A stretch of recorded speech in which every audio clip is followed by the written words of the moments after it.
Hello and welcome to channel. ನಾನು Rashmith. 3 February ದಿನ ನಿಫ್ಟಿಯಲ್ಲಿ ಏನಾಯಿತು, ಅದೇ ರೀತಿ ನೆಕ್ಸ್ಟ್ ಟ್ರೇಡಿಂಗ್ ಸೆಷನ್ಗೆ ಯಾವೆಲ್ಲ ಲೆವೆಲ್ ಇಂಪಾರ್ಟೆಂಟ್ ಆಗುತ್ತೆ ಅನ್ನೋದನ್ನು ತಿಳ್ಕೊಳ್ಳೋಣ.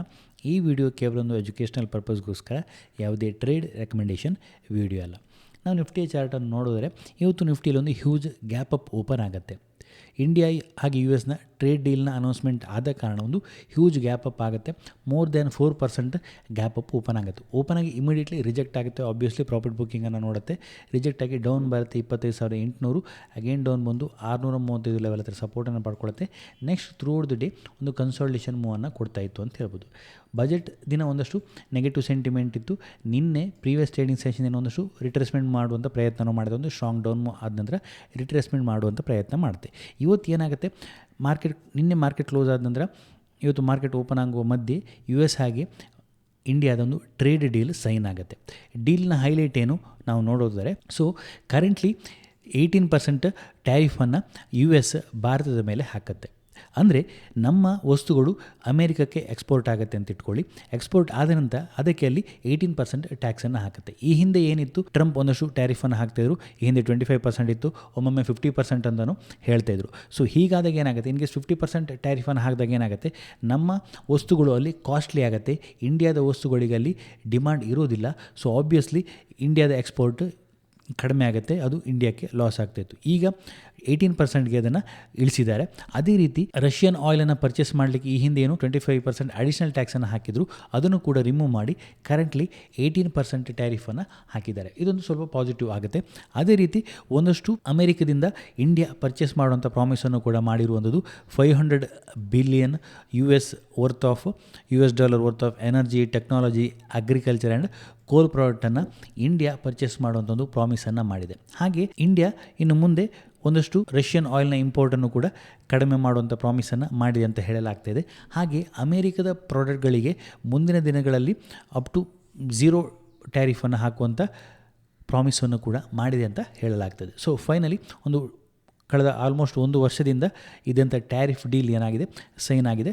ಅದಕ್ಕೆ ಮಾರ್ಕೆಟಲ್ಲಿ ಒಂದು ಶಾರ್ಪ್ ರಿಯಾಕ್ಷನ್ ಬಂತು ಅಂತ ಹೇಳ್ಬೋದು. ಗ್ಯಾಪ್ ಅಪ್ ಓಪನ್ ಆಗುತ್ತೆ.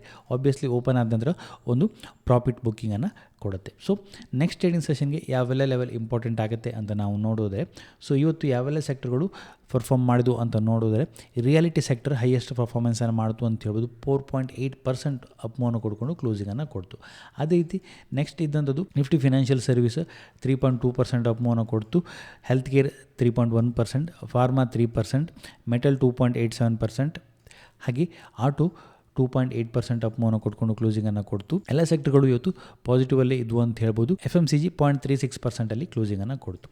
ಅಡ್ವಾನ್ಸ್ ಡಿಕ್ಲೈನ್ ರೇಷೋವನ್ನು ನಾವು ನೋಡಿದ್ರೆ, ನಿಫ್ಟಿ 50ಯಲ್ಲಿ 47 ಸ್ಟಾಕ್ಗಳು ಪಾಸಿಟಿವಲ್ಲಿ ಕ್ಲೋಸಿಂಗನ್ನು ಕೊಟ್ಟರೆ ಕೇವಲ 3 ಸ್ಟಾಕ್ಗಳು ನೆಗೆಟಿವಲ್ಲಿ ಕ್ಲೋಸಿಂಗನ್ನು ಕೊಟ್ಟು ಅಂತ ಹೇಳ್ಬೋದು. ನಿಫ್ಟಿ 500ಲ್ಲಿ 447 ಸ್ಟಾಕ್ಗಳು ಪಾಸಿಟಿವಲ್ಲಿ ಕ್ಲೋಸಿಂಗನ್ನು ಕೊಟ್ಟು ಕೇವಲ 50 ಸ್ಟಾಕ್ಗಳು ನೆಗೆಟಿವಲ್ಲಿ ಕ್ಲೋಸಿಂಗನ್ನು ಕೊಟ್ಟು ಅಂತ ಹೇಳ್ಬೋದು. ಆಬ್ವಿಯಸ್ಲಿ ಒಂದು ಗ್ಯಾಪ್ ಅಪ್ ಓಪನ್ ಆದಾಗ huge market, Nifty 4% gap up open ಆದಾಗ ಎಲ್ಲ ಸ್ಟಾಕ್ಗಳು ಗ್ಯಾಪ್ ಅಪ್ಪಲ್ಲೇ ಇರುವಂಥ ಸಾಧ್ಯತೆ ಹೆಚ್ಚಿರುತ್ತೆ. ಸೊ ನೆಕ್ಸ್ಟ್ ಯಾವೆಲ್ಲ ಲೆವೆಲ್ ಇಂಪಾರ್ಟೆಂಟ್ ಆಗುತ್ತೆ ಅಂತ ನೋಡೋದಾದರೆ, ನಾವು ನಿಫ್ಟಿಯ ಡೈಲಿ ಚಾರ್ಟನ್ನು ಅಬ್ಸರ್ವ್ ಮಾಡಿದ್ರೆ, ಡೈಲಿ ಚಾರ್ಟಲ್ಲಿ ಆಲ್ಮೋಸ್ಟ್ ಆಲ್ ಟೈಮ್ ಹೈ ಹತ್ರ ರೀಚ್ ಆಗುತ್ತೆ. ಅಲ್ಲಿಂದ ರಿಜೆಕ್ಷನ್ನ ಫೇಸ್ ಮಾಡಿಕೊಂಡು ಬಂದಿದೆ ಅಂತ ಹೇಳ್ಬೋದು. ಈ ಹಿಂದೆ ಕೂಡ ಈ ಆಲ್ ಟೈಮ್ ಹೈ ಲೆವೆಲ್ ಏನಾಗುತ್ತೆ, ಈ 350-400 ಝೋನ್ ಏನಾಗುತ್ತೆ, ಇಲ್ಲಿಂದನೇ ಒಂದು ರಿಜೆಕ್ಷನ್ ಬಂದಿರುವಂಥದ್ದು. ಈ ಹಿಂದೆ ನಾವು ನೋಡಿದಾಗ ಇಲ್ಲಿ 370 ಲೆವೆಲ್ಗೆ ರೀಚ್ ಆಗುತ್ತೆ, ಅಲ್ಲಿಂದ ರಿಜೆಕ್ಷನ್ ಮಾಡಿಕೊಂಡು ಡೌನ್ ಬರುತ್ತೆ. ಅದಕ್ಕಿಂತ ಹಿಂದೆ 330 ಲೆವೆಲ್ಗೆ ರೀಚ್ ಆಗುತ್ತೆ, ಅಲ್ಲಿಂದ ರಿಜೆಕ್ಷನ್ ಮಾಡಿಕೊಂಡು ಡೌನ್ ಬಂದಿದೆ. ಸೊ ಒಂದು ರಿಜೆಕ್ಷನ್ ಡೌನ್, ಅಗೇನ್ ಒಂದು ಅಪ್ ಅಟೆಂಪ್ಟ್ ಆಗುತ್ತೆ, ಡೌನ್ ಆಗುತ್ತೆ. ಈಗ ಒಂದು ಡಬಲ್ ಟಾಪ್ ರೀತಿಯ ಪ್ಯಾಟರ್ನ್ ಮಾಡಿಕೊಂಡು ಡೌನ್ ಬಂದಿದೆ, ಬ್ರೇಕ್ ಡೌನ್ ಆಗುತ್ತೆ. ಇಲ್ಲಿ ಬಜೆಟ್ ದಿನ ಅಗೇನ್ ಒಂದು ನೆಗೆಟಿವ್ ಪ್ಯಾಟರ್ನ್ ಕ್ರಿಯೇಟ್ ಮಾಡುತ್ತೆ. ಇಂಪಾರ್ಟೆಂಟ್ ಲೆವೆಲನ್ನು ಬ್ರೇಕ್ ಮಾಡುತ್ತೆ. 24,900 ಬ್ರೇಕ್ ಮಾಡಿ ಲೋವರ್ ಲೆವೆಲಲ್ಲಿ 24,600 ಲೆವೆಲನ್ನು ಟಚ್ ಮಾಡಿತ್ತು. ಸೊ ನಮ್ಮ ಹಿಂದಿನ ಎಕ್ಸ್ಪೆಕ್ಟೇಷನ್ ಪ್ರಕಾರ 25,450 ಲೆವೆಲ್ಗಿಂತ ಮೇಲಿನ ಸೆಷನ್ ಆಗ್ತಾಯಿತ್ತು ಅಂತ ಹೇಳಿದ್ರೆ ಪಾಸಿಟಿವ್ ಆಗುತ್ತೆ, ಅದಕ್ಕಿಂತ ಕೆಳಗೆ ಇತ್ತು ಅಂತ ಹೇಳಿದ್ರೆ ನೆಗೆಟಿವ್ ಆಗುತ್ತೆ ಅಂತ ಒಂದು ಎಕ್ಸ್ಪೆಕ್ಟೇಷನ್ ಇತ್ತು. ಅದು ಯಾವಾಗ, ಈ ಟ್ರೇಡ್ ಡೀಲ್ನ ಅನೌನ್ಸ್ಮೆಂಟ್ ಆಗಲಿಕ್ಕಿಂತ ಮುಂಚೆ. ಈಗ ಟ್ರೇಡ್ ಡೀಲ್ನ ಅನೌನ್ಸ್ಮೆಂಟ್ ಆಗಿದೆ, ಒಂದು ಶಾರ್ಪ್ ಬೌನ್ಸನ್ನು ಮಾಡಿದೆ, ಆಲ್ ಟೈಮ್ ಹೈ ಹತ್ರ ರೀಚ್ ಆಗಿದೆ. ಹಾಗೆ ಇನ್ನೊಂದು ಸ್ವಲ್ಪ ಪ್ರಾಫಿಟ್ ಬುಕ್ಕಿಂಗನ್ನು ಮಾಡಿಕೊಂಡು ಡೌನ್ ಬಂದಿದೆ. ನೆಕ್ಸ್ಟ್ ಇಂಪಾರ್ಟೆಂಟ್ ಇರುವಂಥದ್ದು ಯಾವುದು, ನಾವು 15 ಮಿನಿಟ್ ಚಾರ್ಟನ್ನು ಅಬ್ಸರ್ವ್ ಮಾಡೋದಾದರೆ ಆಬ್ವಿಯಸ್ಲಿ ಒಂದು ರೀಟೆಸ್ಟ್ ಆಗುವಂಥ ಸಾಧ್ಯತೆ ಕೂಡ ಹೆಚ್ಚಿರುತ್ತೆ ಒಂದು ಹ್ಯೂಜ್ ಗ್ಯಾಪ್ ಆದ ನಂತರ. ಸೊ ಒಂದು ನಾಳೆಗೆ ಇಮಿಡಿಯೇಟ್ಲಿ ಯಾವೆಲ್ಲ ಲೆವೆಲ್ ಇಂಪಾರ್ಟೆಂಟ್ ಆಗುತ್ತೆ, ಇವತ್ತಿನ ಲೋ ನಮಗೆ ಇಂಪಾರ್ಟೆಂಟ್ ಆಗುತ್ತೆ. 25,635 ಲೆವೆಲ್ ನಮಗೆ ಇಂಪಾರ್ಟೆಂಟ್ ಆಗುತ್ತೆ. ಸೊ ಆ ಲೆವೆಲ್ಗಿಂತ ಕೆಳಗಡೆ ಸಸ್ಟೈನ್ ಆಗ್ತಾಯಿತ್ತು ಅಂಥೇಳಿ ಅಗೇನ್ ಒಂದಷ್ಟು ರಿಟ್ರೇಸ್ಮೆಂಟ್ ಮೂವನ್ನು ಕೊಡುವಂಥ ಪ್ರಯತ್ನನ ಮಾಡುತ್ತೆ. ಈ ಗ್ಯಾಪ್ ಅಪ್ ಆದ ನಂತರ ಇಲ್ಲಿ ಗ್ಯಾಪನ್ನು ಕ್ರಿಯೇಟ್ ಮಾಡಿತ್ತು, ಅದನ್ನು ಫಿಲ್ ಮಾಡುವಂಥ ಪ್ರಯತ್ನನ ಮಾಡುತ್ತೆ. ಇನ್ ಕೇಸ್ 25,635 ಲೆವೆಲ್ಗಿಂತ ಕೆಳಗಡೆ ಸಸ್ಟೈನ್ ಆಗ್ತಾಯಿತ್ತು ಅಂತ ಹೇಳಿದೆ, ನೆಕ್ಸ್ಟ್ 25,450 ಲೆವೆಲ್ ಏನಾಗುತ್ತೆ ಅಲ್ಲಿ ಬರುವಂಥ ಪ್ರಯತ್ನನ ಮಾಡುತ್ತೆ. ಅದೊಂದು ರೆಸಿಸ್ಟೆನ್ಸ್ ಲೆವೆಲ್ ಆಗುತ್ತೆ. ಒಂದು ಸಪೋರ್ಟ್ ಆಗಿತ್ತು, ಬ್ರೇಕ್ ಡೌನ್ ಆಗುತ್ತೆ, ನೆಕ್ಸ್ಟ್ ರೆಸಿಸ್ಟೆನ್ಸ್. ಸೊ ಅಗೇನ್ ಆ ಲೆವೆಲ್ಗೆ ಬರುವಂಥ ಪ್ರಯತ್ನನ ಮಾಡುತ್ತೆ. ಅಲ್ಲಿ ಯಾವ ರೀತಿ ರಿಯಾಕ್ಷನನ್ನು ಕೊಡುತ್ತೆ ಅಂತ ನೋಡಬೇಕಾಗುತ್ತೆ. ಇನ್ ಕೇಸ್ ಅದನ್ನು ಬ್ರೇಕ್ ಮಾಡ್ತು ಅಂತೇಳಿದೆ ಆಗ ಮಾತ್ರ ಈ ಗ್ಯಾಪನ್ನು ಫಿಲ್ ಮಾಡುತ್ತೆ. 25,105 ಲೆವೆಲ್ವರೆಗೂ ಟಚ್ ಮಾಡುತ್ತೆ. ಸೊ ಲೋವರ್ ಲೆವೆಲಲ್ಲಿ ಇವತ್ತಿನ ಲೋವನ್ನು ವಾಚ್ ಮಾಡಬೇಕು ನಾವು ನೆಕ್ಸ್ಟ್ ಟ್ರೇಡಿಂಗ್ ಸೆಷನ್ಗಳಲ್ಲಿ. ಹೈಯರ್ ಲೆವೆಲಲ್ಲಿ 25,860 ಲೆವೆಲನ್ನು ವಾಚ್ ಮಾಡಬೇಕಾಗತ್ತೆ. ಇವತ್ತು ಓಪನ್ ಆಗುತ್ತೆ, ಇಮಿಡಿಯೇಟ್ಲಿ ಪ್ರಾಫಿಟ್ ಬುಕ್ಕಿಂಗ್ ಇಲ್ಲಿ ಸಪೋರ್ಟ್ ಪಡ್ಕೊಂಡು ಅಪ್ ಹೋಗುತ್ತೆ. ಈ 850-860 ಲೆವೆಲ್ ಹತ್ರ ರೀಚ್ ಆಗುತ್ತೆ. ಅಲ್ಲಿಂದ ಅಗೇನ್ ಒಂದಷ್ಟು ಸೆಲ್ ಆಫ್ ಬಂದಿರುವಂಥದ್ದು. ಸೊ ಹಾಗಾಗಿ ಆ ಲೆವೆಲ್ಗಿಂತ ಮೇಲೆ ಅಗೇನ್ ಸಸ್ಟೈನ್ ಆಯಿತು ಅಂತ ಹೇಳಿದ್ರೆ 860 ಲೆವೆಲ್ಗಿಂತ ಮೇಲೆ ಅಗೇನ್ ಸಸ್ಟೈನ್ ಆಗ್ತಾಯಿತ್ತು ಅಂತ ಹೇಳಿದ್ರೆ ಅದು ಪಾಸಿಟಿವ್ ಆಗುತ್ತೆ. ಹಾಗೆ ಅಗೇನ್ ಒಂದು ಅಪ್ ಮೂವನ್ನು ಕೊಡುವಂಥ ಪ್ರಯತ್ನ ಮಾಡುತ್ತೆ.